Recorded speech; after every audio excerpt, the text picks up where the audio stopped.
but one of the things I told her, I said, doesn't that give you a little bit more confidence? And she said, yeah. And I said, just knowing that you have, I mean, she's at the beginning stages. I get it. But knowing that you have that skill that yes, I have done this. And if I had to do it again, I could do it. Hey, everybody. Welcome back to the Homestead HQ, where we talk about homesteading and preparedness. This is Shelly. And I'm Jason. Guys, it's glad to have you back. We're doing this, what is today? Sunday? We're recording this on Sunday. It'll come out Monday morning at 5 a.m. I tell you what, let's hit our sponsors. And what our sponsor, VacMaster, is vacmasterfresh.com. We got some videos coming out that we used that yesterday. Shelly, you were ecstatic on using that. You're like, man, I can't believe I've got one of these. These are awesome. I was doing something else, and you're on the other side of the shop, and I heard you kind of giggling and stuff. You're like, this thing is so cool. And I was like, pretty awesome. I can't wait to unbox mine and get to use it. We've got to butcher some stuff first, but I can't wait to get to use it. It's really cool. Hey, I tell you, it's a step up from anything else I've ever used. That's for sure. Yeah. So, but guys, go out and check out. It's vacmasterfresh.com. Use the coupon code Homestead to get 15% off your order. And usually when they do specials on stuff, those specials will stack. And as soon as they've got another special out, we will send out an email and let you know here on the podcast and on YouTube. And before we get too awful deep, let's just go ahead and hit Signature Solar. Go check out signaturesolar.com. They were one of our big sponsors for the festival. Those guys have got amazing products and great pricing on it. I've checked, and usually they're a lot cheaper on anything else you can get. Use the code Homestead also to save you some money on your order. And we appreciate that. If you go do that, it helps support the show that we do. So our vendor spotlight for this episode is going to be Cane Creek Jerky. They were at the festival. Their bag or packaging looks like this. Randy and I picked up spicy beef, bourbon and brown sugar, and honey sesame. And let me tell you, this stuff is amazing. It's made right here in Kentucky. Salty, savory, spicy, handcrafted, small batch jerky, always made with Kentucky raised grass-fed beef. Y'all, this stuff is delicious. And you can find them at canecreekjerky.com. You can email him at info@canecreekjerky.com, but it's made right here in Lexington, Kentucky. And all the ingredients on the back, like I'm looking through the ingredient, it's all words that I can pronounce. So that's a good thing, right? Oh, yeah. For But sure. I just wanted to give them a shout out because this guy's jerky is unbelievable. It's so, so, so good.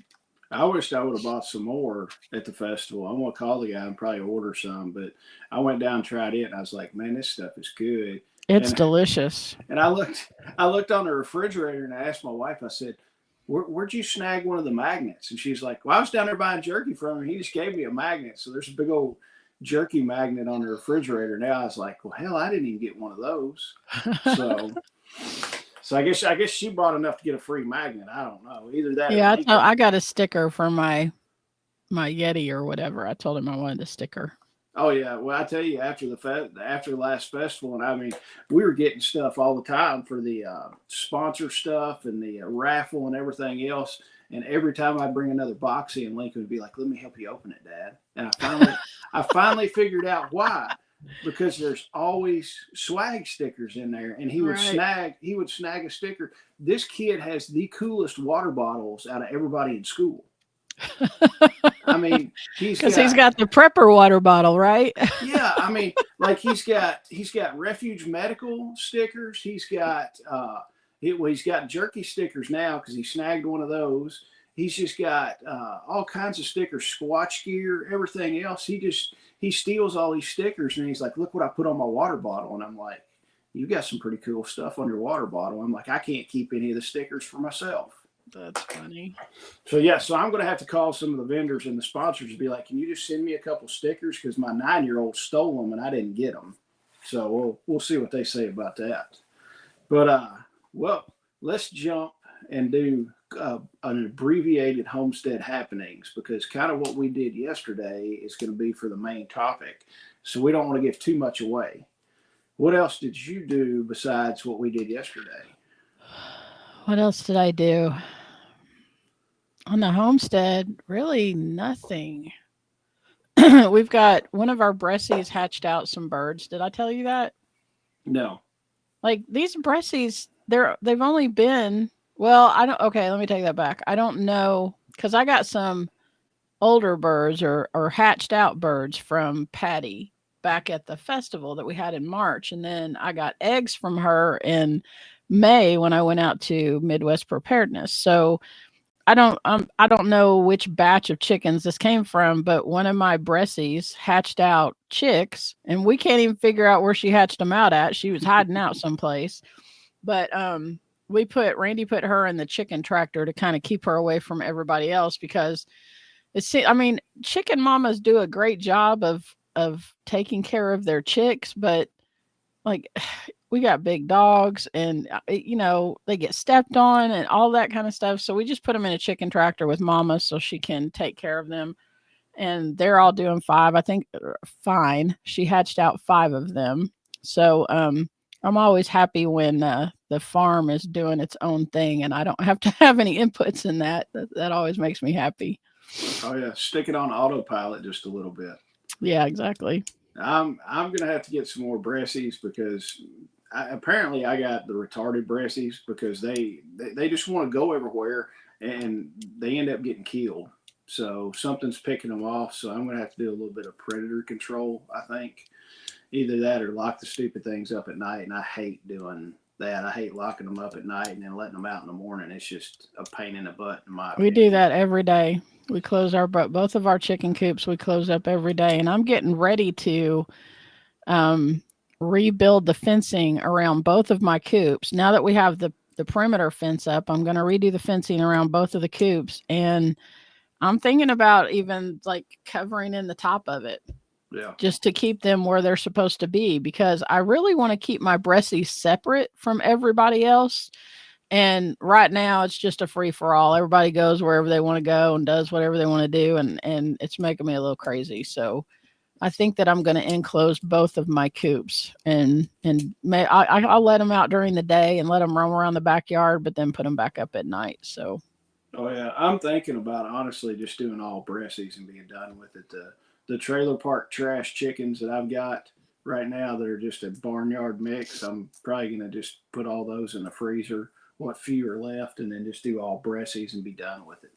Well, I wouldn't mind doing that. And that's what my ultimate goal is. But last spring, Randy and I bought like a dozen Easter eggers from a local place here in town. So, I mean, they're not very old and they're doing a good job, popping out eggs and stuff. And I don't really want to get rid of them.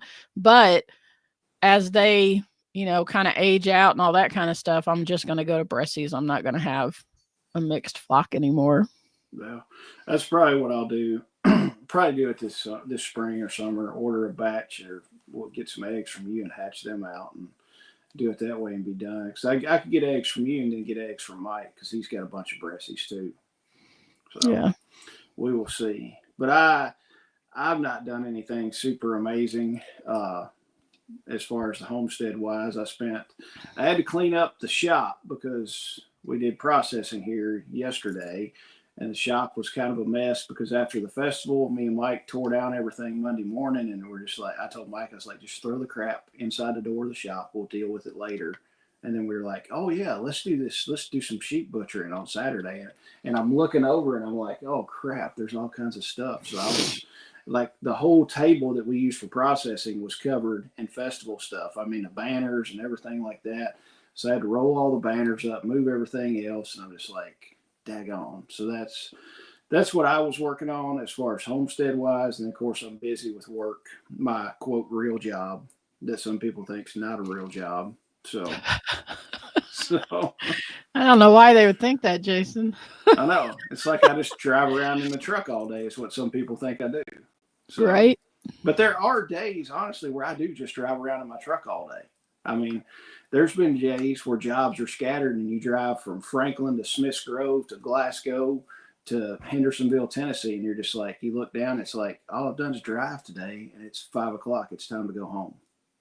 So who knows? But that's about all the homestead happenings and stuff without getting into our main topic. What kind of news stuff do you have? So some of you all may have already heard about this article. So in Columbia, South Carolina, one day last week, 43 rhesus macaques, macaques. It's Macaques. Macaques. You totally said it right. Rhesus macaques monkeys escaped from a facility in Columbia, South Carolina. It was called the Alpha Genesis facility, and it was because one of the workers just, didn't close the thing all the way. There were 50 of them altogether. 7 of them decided to stay. I guess they were behaving, and the 43 went out to party. And they have yet to be able to rein those things in. What kind of testing were they doing on these things? So from the get-go, when I first read the article last week, they were saying there's nothing wrong with them. We haven't done any testing on them. They're very young. We've just been, raising them because they're going to be future test monkeys or something like that. I don't know that I believe it. Well, I believe that as much as I believe everything's fine in North Carolina and Tennessee. Yeah. So, but now it would be different if they were just testing like makeup and crap like on them, or if they're testing biological weapons on these things. I think that they use rabbits and stuff like that to test makeup on. That's what I've always heard. I don't know. It says that I guess this happened last Friday. And the guy that runs the facility is saying that they're just out having a good time.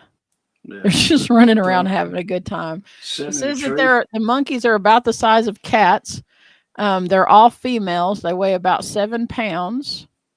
And they keep saying that they pose no risk to the public health. The facility breeds monkeys to sell to medical and other researchers. They are not infected with any disease whatsoever. They are harmless and a little skittish. Wow. And that's what the police chief was saying. The Yamasi police chief was saying that. I don't know that I believe it.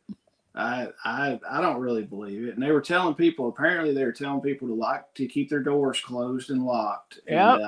And their windows closed. And then some stupid lady put a TikTok on that was from somewhere around there, and she played that thing. She went and opened all her windows and doors and was calling for these monkeys. It's like, come on, monkeys. And I'm like, what kind of moron is this? This says that rhesus macaques monkeys can be aggressive, and some can carry the herpes B virus, which can be fatal to humans. However, Alpha Genesis states on its website that it specializes in pathogen-free primates. I don't know. Sure.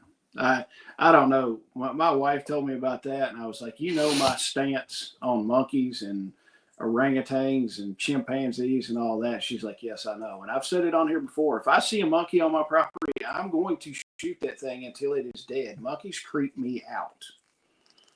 And I also told her, I'm like, this is how Planet of the Apes started too. And well, that movie Outbreak, that's how that movie started. It was a rhesus monkey on that movie. Yeah. And they're like, oh, it's okay. They're not doing anything. Nope, I don't believe you. Yeah, I mean, if I see a monkey. Yeah. The Planet of the Apes monkeys, I saw that meme or whatever on Facebook. It had that, that smart monkey from Planet of the Apes. Yeah. Yeah. They were like, what happens when they come back? Yeah, I mean, if I see a monkey, I'm gonna yell Caesar, and if the thing says yes, I'm shooting it right then and there. I mean, no questions asked. It's gonna die. So I don't know. Monkeys are creepy. I'm glad it's in South Carolina and not South Central Kentucky because. Well, don't you think the people in the Carolinas have been through enough? I mean, come on. Yeah. Well, maybe they accidentally released the monkeys to go help clean up in North Carolina. Oh. They could get up. They could climb the trees and throw the trash down out of the trees or something. So, all right. So that's the news for the day. If you're in the Carolinas or South Carolina, be on the lookout for crazy monkeys, and hopefully Planet of the Apes and Charlton Heston won't be around for that. Hope not. Yeah. So, all right. Main topic of the day is, well, it's kind of a twofold. It's kind of learning more stuff, expanding your skill set, because we always need to be learning stuff and expanding our skill set of stuff. But is butchering, processing your animals at your house. I think that's a major skill that people, our grandparents, even our parents, a lot of them knew how to do this stuff and actually did it. But processing your own animals, even if you don't raise the animals, if you buy the animals and process them yourself. Yesterday we had there's me and you, four, so there's 6 of us here. Mm-hmm. Came down to my place. You brought one of your lambs that had a bad neck, and we processed that, and then we processed 2 of my rams, and we did that. I mean, it was a good day. We did 3 sheep, so I mean, I think everybody learned. The people that came down to help us are some of our members of KSL. They're friends, family is what I consider them. I mean, I like these people, and we had a great time doing it. They learned a bunch of stuff. I mean, Casey and Mary Beth jumped in. Casey had always been a little standoffish about really doing anything, but we finally got her in, and I have a feeling that they can do a lot of stuff now, especially a sheep. Yeah. I mean, what do you think? How do you think yesterday went? Do you think it was pretty good? Yesterday went great. I mean, I was proud of Casey. I'm glad that she got in there and did it. And I don't know, at first I know she didn't want to, but she finally did. And then once she did, she was fine. Yeah. So the thing that I think is, well, for me, when Randy and I first started doing this, the thing that was intimidating to me was the fact that, I mean, one, I had never even cleaned a chicken. Like my mom did that when I was a kid. And then for those of you who don't know, Randy's a much better cook than I am. I'm a decent cook, but Randy's a much better cook than me. And he's been cooking like since he could stand up to a stove. He's been doing this. And, but I had never, I guess I'd take that back. I guess I have, like gotten a whole chicken at the store and cut it apart, but I don't know, maybe once. But the whole thing that's intimidating to me is just the fact that I had never done it before. And once, Randy and I went back to the land festival, and we went there primarily to learn how to butcher a hog because Billy and William Bond were coming to Tennessee, and they were bringing a hog with them and teaching this class. And that's why we went down there. And the thing that kind of set me free with butchering is it doesn't have to be perfect. Yeah. You do not have to have, all of those, like with lambs, they have those lamb chops that have the rib coming out that look all, perfect in the restaurant and all that stuff. You don't have to do that. It doesn't even matter if you hack up everything that, would be a good cut or whatever, because then you can just turn that into grind. Yeah. Your goal as a homesteader is to put food up, whether you're canning it or freezing it or whatever you're doing with it. Your goal is to put food up so you can give protein to your family. That's what it's all about. It doesn't have to be perfect T-bones. It doesn't have to be like some awesome looking sirloin. You don't have to have one of those big bandsaws that the butchers use. You don't need any of that stuff. You just got to get it in the freezer so you all can eat it. Yeah. And once you get past that, it's not intimidating anymore. Once you learn how to, like Casey yesterday learned how to butcher a sheep, right? She had never done any other thing. Now that she knows how to butcher a sheep, she can butcher a pig. She can butcher a goat. She can butcher a cow. I mean, obviously a cow is going to be much bigger and you're going to need a little bit more help, but yeah, she can butcher a deer. All of those animals work the same way, basically. you kind of have the same kind of cuts and all of that stuff. But I mean, really, the only thing you got out there is chicken and rabbit that's kind of different. Yeah. But I mean, once you learn how to do one, you're good to go. And you don't need to be intimidated by it. None of us, Jason's not a master chef. I'm not a master chef. We're not butchers. We don't work in a butcher shop. We don't do any of that stuff. All we do is put meat in our freezer for our families. Yeah. And I mean, I took with Casey, and Mary Beth was there too. I took them pretty much, and I was like, I kind of pushed them a little bit. I'm like, you need to get in here and do this. And the worst part about starting out on it is when you're starting to skin the legs, just making sure you don't cut that tendon. And they were like, get the legs done and get it down there away from that tendon. They were scared to death of the tendon because they heard both. And even if you do cut the tendon, it's not the end of the world. I have cut the tendon. It's okay. Yeah. I mean, they heard the story. Not a good idea. Yeah. When you cut the tendon when we were doing a pig, and they were just like, oh, I don't want to do that. So, I mean, I got the legs started on them and showed them how to do it. Casey, I was showing her, I'm like, you just hold the hide and pull the hide down as you slide the knife across. And they pretty much skint most of that last lamb out. And we showed them how to do it. And then I was like, it's time. I'm like, if you're in for a penny, you're in for a pound. I was like, let's go ahead and I'll show you how to gut it. So I showed them how to cut around the butt, zip tie that, and then split. I mean, we went in, I showed them how to split the H-bone and the pelvis and get it open. And then, I mean, both of them had their hands in there, gutting this sheep. And they were like, oh my God, Mary Beth was pulling the lungs out because Mary Beth is a respiratory therapist. Yeah. And she's pulling the lungs out and looking at them and like looking at the lobes and comparing them to what she knows about human lungs. And she's like holding them up, doing a picture, had the heart there. I was like, oh my God. Oh yeah. That was wild. Yeah, and I mean, Casey was right there. She was holding the guts as they were coming out, and I was showing her how to just go in with the knife and just barely hit it, and get that membrane off, and it would just come rolling out. And then I had to run after we got it gutted out and everything. I was like, Greg, can you stick here for just a minute? I was like, I've got to do something. I was like, show them how to split this thing in half, and they did about 3/4 of cutting it right down the middle, and I think Greg finished it out, but they were like, I know Casey was like, that was a workout. She was like, that's a lot. And I was like, yeah, it's like, it takes, a minute to split one by hand. But then, I mean, after that Casey was deboning stuff and everything. She was doing good on it. I was super proud of, I was proud of everybody that came. And Greg called me last night. I'd fallen asleep on the couch and woke up at like midnight. And I was like, I'm not calling him back. But I talked to him this morning. He was like, I appreciate you letting us come and inviting us. He was like, we had an awesome time. They got sent home with some meat. Lawrence and Casey got sent home with some lamb too. So I'm waiting for their feedback on how they like it. I think Greg said he's going to cook some burgers tonight.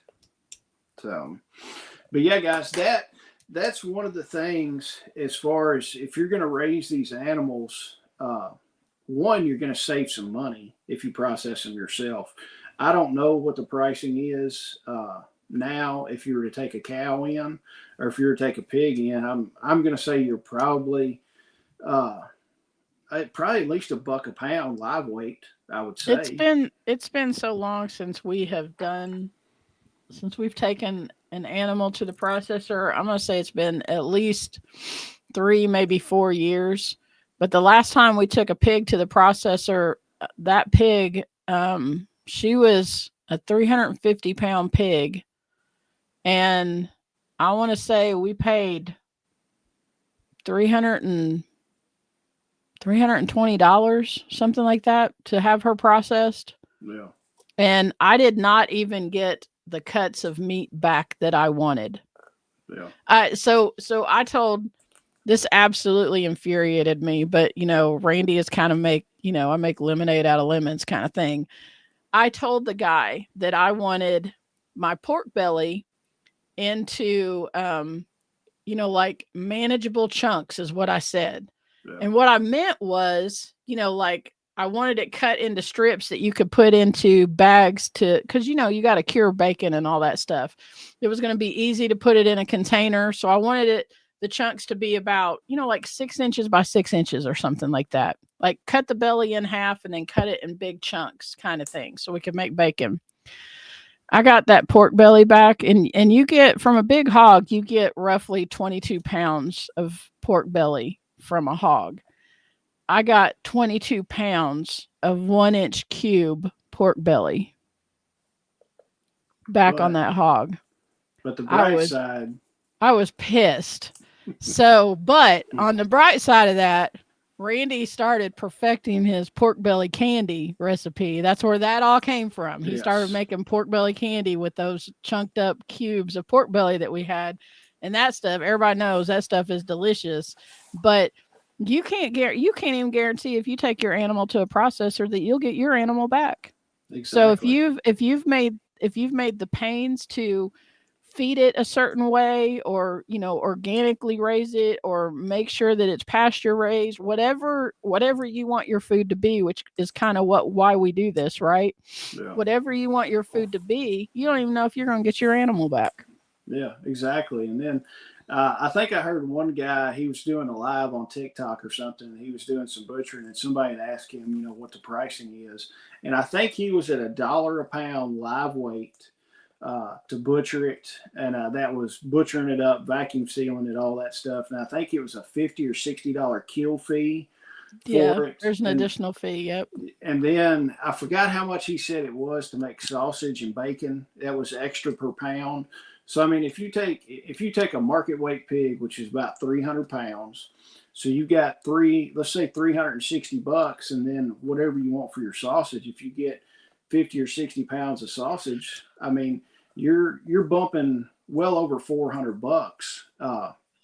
If you were to take that money, let's say you do 2 pigs a year, and you're at 450 a year, or 450 per pig to get it processed. So you're at $900 is what you're going to spend on the processor each time. You can take that $900 and buy some equipment. I mean, you Well, could and take, that doesn't even include whatever inputs you have for your animals. So yeah, depending on, if you're able to get free food like Jason does and feed them for free, then that's $900 that you're paying to get them processed. But if you have to buy feed, which is what Randy and I have to do sometimes, and we get food from other places, but um that's another input that you have to put in. But if you're processing them yourself, like with Jason's pigs, he gets food that, he goes and picks up. And so he doesn't have any feed cost. And then he doesn't have any butchering cost because he's putting it in the freezer himself. He might even be making money. Who knows? well, uh, we've got 2 pigs to do right now. And I talked to a couple people at church. Then 2 of the people at church have got pretty good sized families. So one of the pigs is we're going to do a half and a half for each family, and do it that way. So, I mean, we're raising them for next to nothing. And I'm like, I'm blessed with this. I don't have freezer room for it. So one of those pigs, we're going to give half to each family, and they're just like tickled to death. I'm like, make sure you got enough freezer space. I was like, this is about how much freezer space you'll need. And they're like, okay, we can make that freezer space. And I'm like, good. I was like, let's do it. I was told them, after the first of the year, we'll probably kill one and get it to you. But as far as the money savings, let's just say, for instance, you're going to spend $900 to have both those pigs processed. You can go, and I don't know what the Cabela carnivore grinders, that's what I've got. It does a stinking good job, honestly. You can pick one of those up for $500 or less, a real Mm-hmm. nice grinder. Pick one of those up for, let's just call it $500. You got $400 left. You can buy some. You can buy some of your knives, your bone saw, and stuff like that, and still be money ahead. And then if you keep doing it, the next year you can buy a chamber sealer to speed up your process as far as sealing everything up. So I mean, within 2 years, just doing 2 pigs, and we're using average numbers, you could have a really nice grinder. You could have a good set of butchering knives, your gambrel, and everything like that to hoist the pig up, a bone saw, and then the next year you could have a real nice, vacuum machine to seal everything up. And then after that, Yeah. your money ahead. Yeah. For less than what it would cost to take it to a butcher. Yeah. So I mean that's what I've done is invest in the tools to do it myself, and I'm well ahead of the game now for the amount of time we've been doing it. I mean, it literally literally yesterday, the only thing it cost me to do these lambs, I mean, we do feed hay in the wintertime, so we've got the expense of hay. I do feed them a little grain, but the only expense I had yesterday on us processing these lambs was a little bit of plastic, because we put plastic down. We got a 4x8 plywood table, and we just cover it with a 6 mil poly. It makes cleanup a breeze. I'll tape down with a piece of 6 mil poly, and we throw all our cutting boards down on that. And then every time we want a fresh table, we just throw more 6 mil poly down on it. And when we're done at the end of the day, I pull all that plastic up and wad it up and throw it away. So I had a little bit of plastic yesterday, and then we had chamber sealer bags. Is that and a little bit of electricity and maybe half a gallon of diesel fuel. So literally no expense. We might have had, gosh, I want to say maybe $15 in everything we spent yesterday for doing my 2 lambs. I probably had a $15 expense, and that's being pretty generous on it. So that, guys, you can really, and it's one of those skills. You're going to raise these animals yourself. You don't want to take these animals, if you think about it. Think about, you spent all this time and energy raising this animal humanely. It's had great days. It's been on your farm the whole time. You're going to load that animal up in a trailer, drive it off 30 minutes or an hour to your closest processor, unload it there. It's in a strange place. There's all these other animals there with it. It's never been off your farm. It's like, where in the world am I at? The anxiety is up in that animal. That it smells. Most of these slaughterhouses smell like death and rotten flesh and everything else. Even the cleanest places still have a stench to them. I don't care how good they clean it.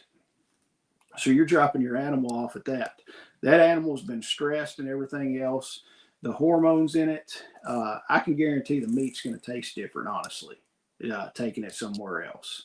To whereas these sheep that we butchered, at least mine, your lamb that you brought was pretty calm. It wasn't crazy or anything like that. So, and if it knew where it was at and would remember, it's like, hey, I was born here. So it wasn't kind of freaky stuff going on. But I mean, the sheep that we did for me personally were born here and never left this farm. They stayed on this 8 acres their whole lives. So it wasn't nothing crazy going on with them.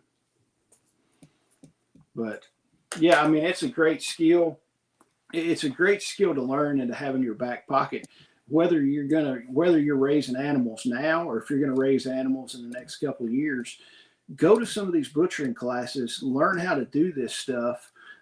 It's kind of intimidating at first, but once you do a couple, it's crazy how simple it is. We did 3 lambs. Well, we started at maybe 9 o'clock yesterday. Something like that. 9 o'clock. And yeah, lambs are, infinitely easier than processing a hog. Like my most experience with processing animals is with hogs and chickens, I guess. But that sheep yesterday, that was easy. It was, I couldn't believe how easy it was. Yeah. We did 3 sheep. We started at like 9 o'clock, something like that. And I know everybody left at like 4:30, and you left like an hour before that. And I left at 4, and we had been sitting there talking for like an hour and a half. Yeah, and that was. And we stopped for about an hour and had lunch and stuff and chit chatted. So So we did 3. You're looking way less than 7-hour day, and we did 3 lambs between 6 of us. Yeah. Shelly, I think you and I, with the experience we've got, we could do a full-size lamb like one of mine that we did. We could do it. I think we could have the thing done, just you and I, in an hour and a half, and probably in the cooler, not packaged or anything, but in the cooler in cuts and everything else. And now when we're telling you times, we ground. This is everything from taking the animal's life to it being ground up, because we did I think we did something like 18 pounds of grind was about what it was, about 18 we pounds. We got all the cuts that you and I wanted, and then the rest of it was ground up. So even doing the grinding part of it, because with a pig making the sausage, for me, we'll process a pig one day and do the sausage the next day because the sausage is such a long process. But with these, no, Yeah. it was fine. Yeah, and one of the things that makes the sausage such a long process is doing a double grind on it. If you Yeah, do a so you double put your grind. seasoning in there good. Yeah.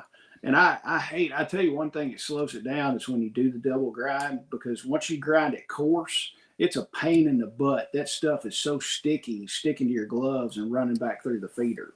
So that's one thing that takes so long is double grinding it and making sure your seasoning's right. But it sheep are no problem. I would almost rather do 2 or 3 sheep in a day than one pig, personally. And we figured the average. I think something kind of went hokey with the math. We mathed it a couple times, and we came up with around like almost like 40-ish% yield as far. Mine was 50% yield. So I don't. Yours sounds funny to me. Yeah. Well, one thing that made your yield percentage higher is you didn't do any grind. Everything was bone Yeah. and cuts. So Yeah.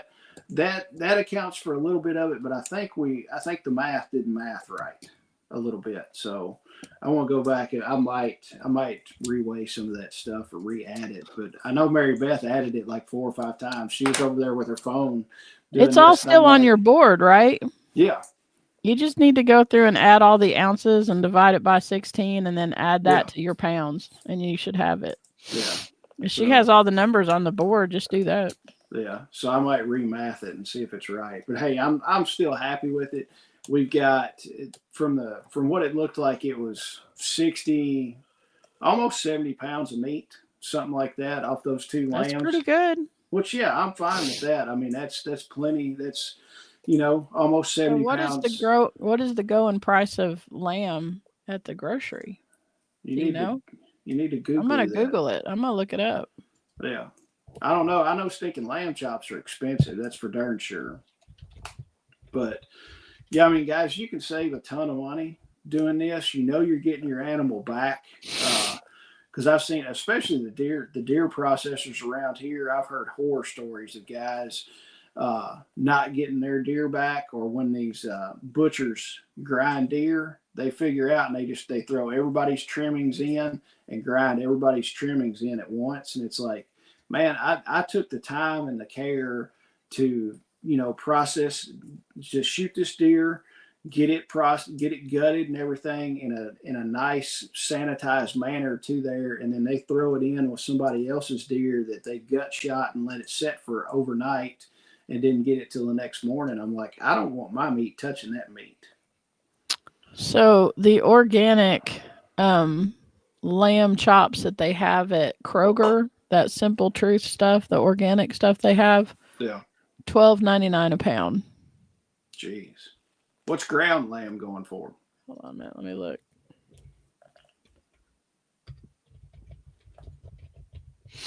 And I will tell you this much: those lamb chops and the Katahdin meat is second to none. I love that stuff. Ground lamb is $8 a pound. Okay. So if you average, what I say, $12.99 for the other one. Yeah. So you're looking at what, $10.50? Yeah. Or let's say $10, and you got 70 pounds. That's $700 worth of meat you've got. Yeah. With very little input. Yeah. I mean, like I said, my sheep are eating mostly grass. We do feed hay in the wintertime. And when the pastures aren't doing real good, if we got a drought, we're feeding more hay. And I throw them a little bit of grain every now and then. So we're not grain feeding these animals, like a feedlot or anything like that. I just do the grain to bring them in, to where you can get a hold of them and stuff like that. And then if we've got ewes, after the ewes give birth, we'll feed them a little bit more grain just to help with the milk production and make sure they don't get too scrawny looking on us. But yeah, I mean, you're doing it. I don't know how much we spend on hay every year. It just depends. Year to year, it's a little bit different here. So, but yeah, I mean, you're looking $700 of meat is what we put in the freezer yesterday. I'm happy with that. Yeah. But it's a skill that a lot of people need to learn. get your education. We are actually going to tease it just a little bit. After the first of the year, we're going to have a pig processing class that'll be going on here at my place. We've got pigs that we need to put in the freezer, and we want to teach y'all the skills of butchering a pig. So we're going to have a workshop here. We're going to revamp the website. We'll have it on the website pretty soon as far as to sign up for that class and how much the pricing will be on it. But we plan with this class to take it. We're going to take it from everything from the pig being alive to it being sausage, and sausage by the end of the day is what I'm planning on. Shelly, what are you thinking about the pig class? Is that what you're? Yeah. I want to show everybody, and you'll see every detail in this processing class. You'll see us actually dispatch the animal and take it all the way from sausage and packages, pork chops, everything like that. We've got all the equipment here at my place to do it. It'll be a hands-on class where you're actually getting in there and doing that stuff. We can show you all the different cuts, where to cut the pork chops, where to get your Boston butt, how to cut your belly out. We might go ahead and even start showing how to cure your bacon. So that's a fine art that is dying. A lot of people don't know how to do that. They think it's magic. Yeah. We had a family member because Randy's right now making bacon. He's making, I think, bourbon and brown sugar bacon.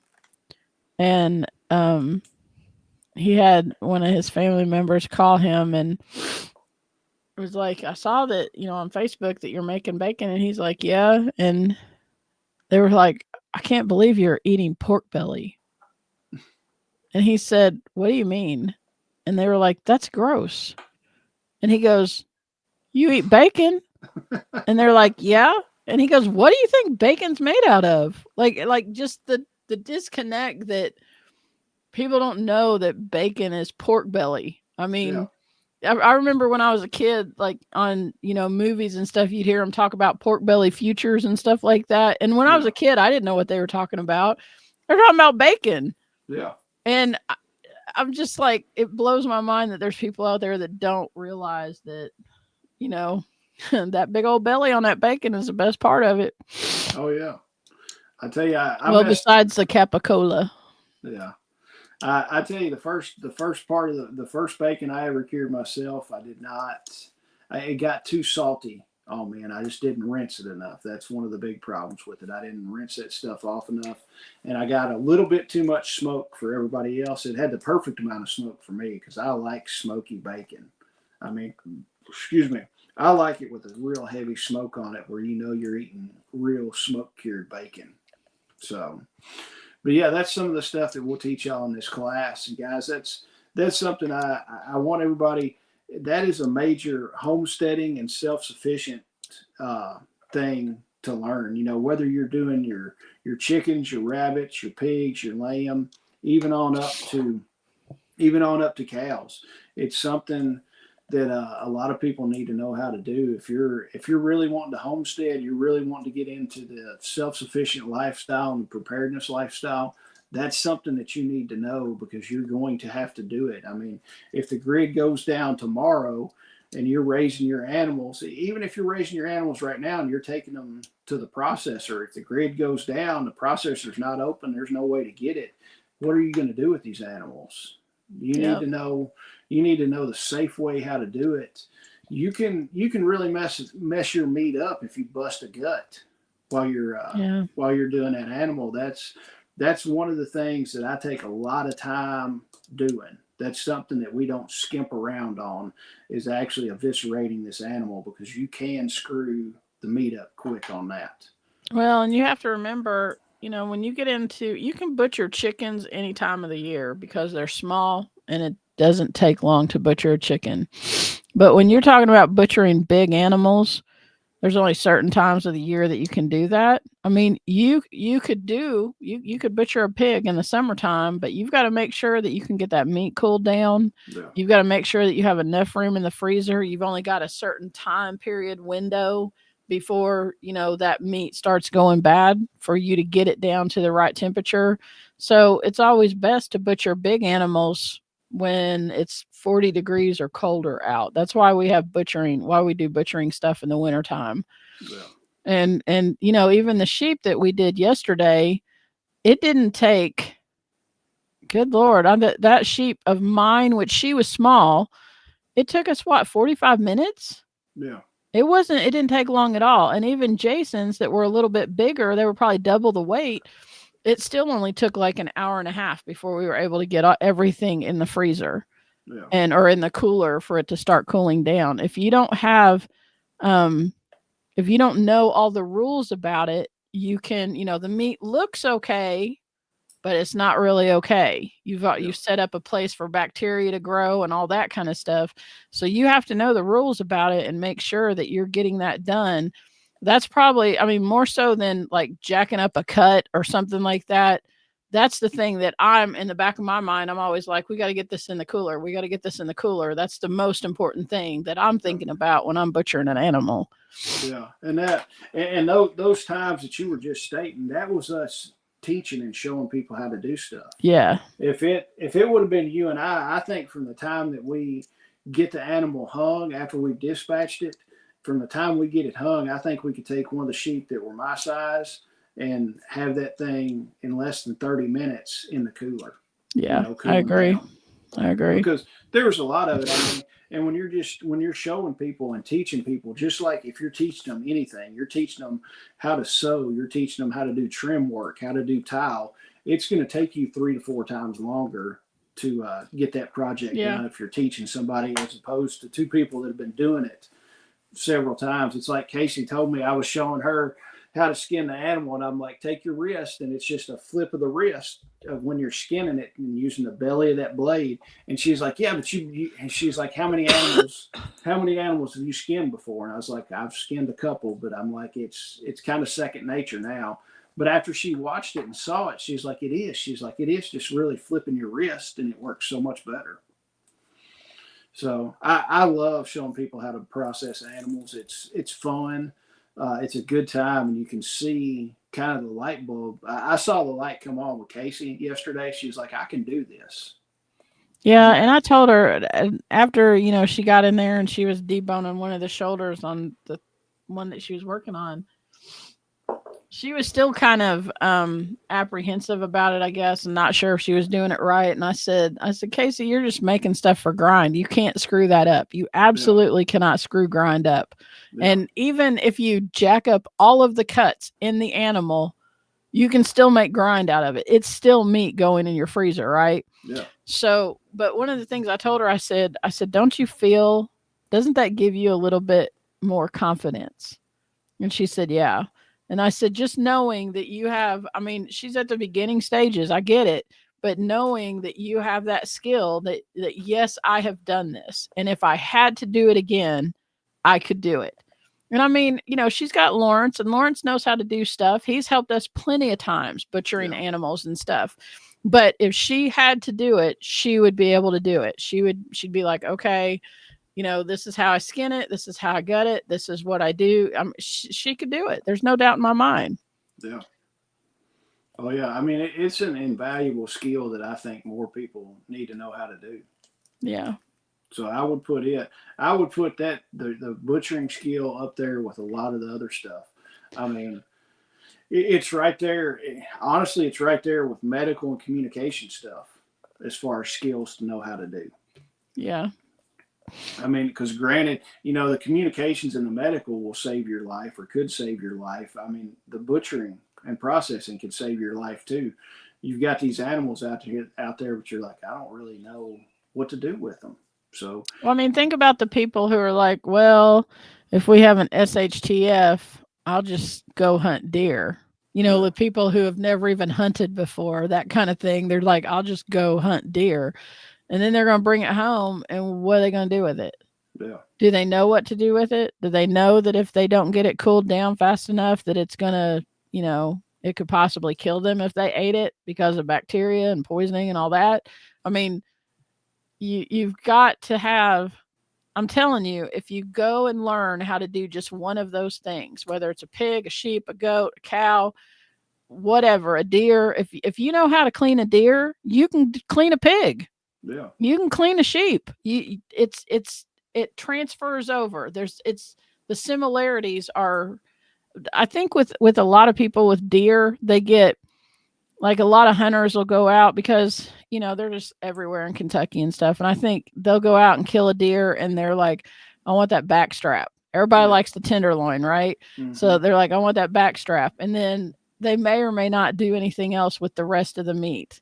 Yeah. And I mean, if you're harvesting a deer, well, first of all, if you're out there killing deer and you don't want the meat, go find somebody that can use the meat. There are people out there. Even Jessica put something on Facebook the other day that she said that her and Josh were not going to have a chance to go deer hunting this season. And they were like, but if anybody's out there and you kill a deer and you don't want to mess with it, call us. We'll come get it. We'll clean it, because their family eats that. They like deer. Yeah. So if you know how to clean a deer and process all of it, you can do any of those animals that Jason and I have been talking about. It's seriously that easy. Yeah. And honestly, besides the size wise, pigs are going to be one of the hardest things to process, in my opinion.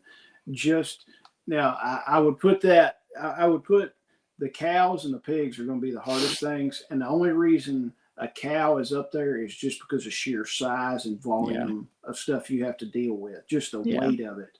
But a pig, as far as skinning a pig is the hardest animal to skin. Yeah. Period. Well, we have figured out an easier way to do it.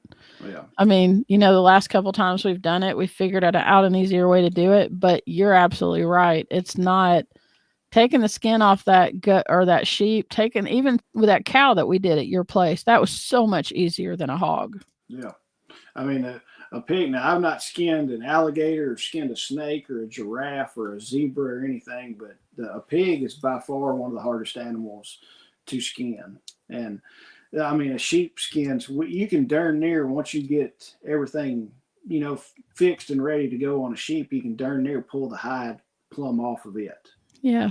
So it's got that membrane between the skin and the back, like the muscles. There's a membrane there, and it's easy to just pull that off like it is with a deer or a cow. But with a pig, there ain't no membrane. You got back fat and you've got skin.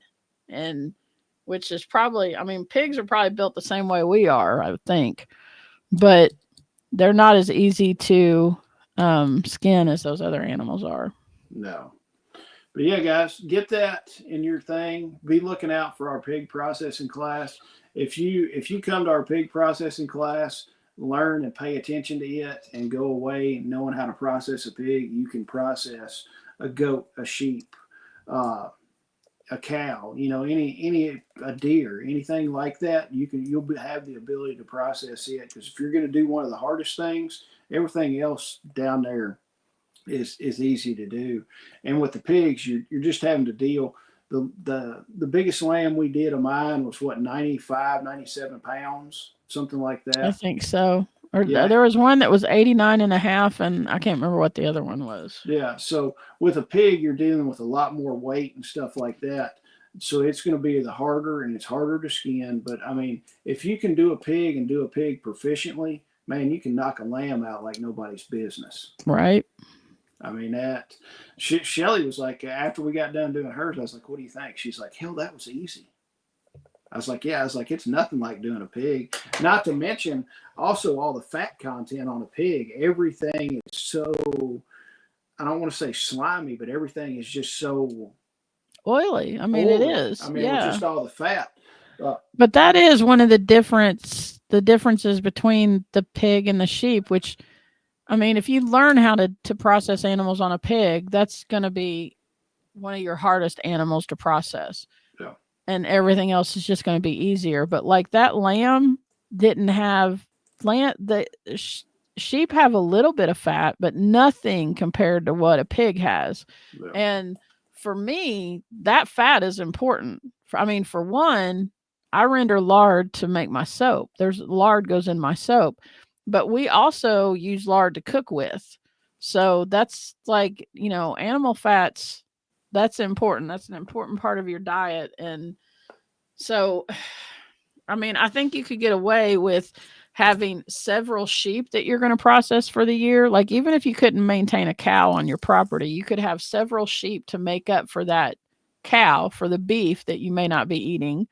But I feel like you kind of need a pig or two as well.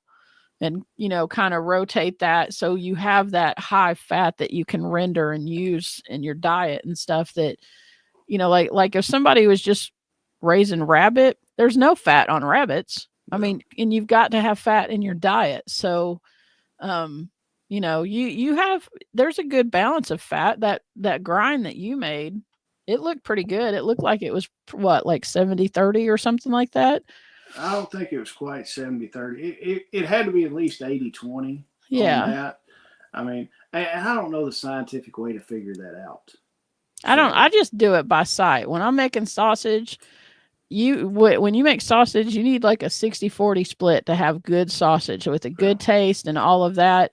And, you just kind of do that by sight. If you've got sausage that has more red than it does the white fat, your sausage it's not going to taste very good. It's not going to hold together very good. It's going to be really lean. And some people may want lean, but when you're talking about an SHTF situation, you need fat in your diet. You cannot live without it. Those people that want lean sausage are communist. So if you like lean sausage, you're a communist. So yeah, that's just the opinion of Jason. That may not be the opinion of Homestead HQ. Just FYI, everybody out there. But yeah, that lamb's probably 80-20, something like that. I mean, it looked good. And I mean, Casey was looking at it and she's like, that looks really good. And Casey told me, she's like, I've got a real aversion to like ground meat. And I'm like, that's cool because you're going to take home a package of this and you're going to try it. And I'm going to text her in a couple days and ask her if she liked it. I want to know if she tried it. Yeah, and then Lawrence is like, we can make chili with it. And I'm like, dude, don't cover up the taste of the lamb. I'm like, try it. Yeah. I was like, make some burgers, do salt, pepper, and garlic on it, and grill these burgers. Don't cover the taste up. I said, at least try it that way. And if you they went home with enough though. They could do both. Yeah. You could probably get, because those bags that you sent home, they were at least 3 pounds, weren't they? Yeah. So, I mean, they could make burgers, like 4 burgers out of it and use the rest for chili. Yeah. So that stuff looked good. Yeah. And a lot of people, I've gotten ground beef before from the store and it stinks. It just smells funky. But like I told Casey, I took some and I'm like, smell this fresh ground lamb. She was like, it smells amazing. I mean, a lot of people are like, oh, it's going to stink and stuff like that doing these animals. And you're going to look like a Saw movie after you process this. Nobody really looked like a Saw movie. I was probably the worst one out of everybody just because I was doing the dispatching on the animals. So nobody else looked like they had ran through a Saw movie. Yeah.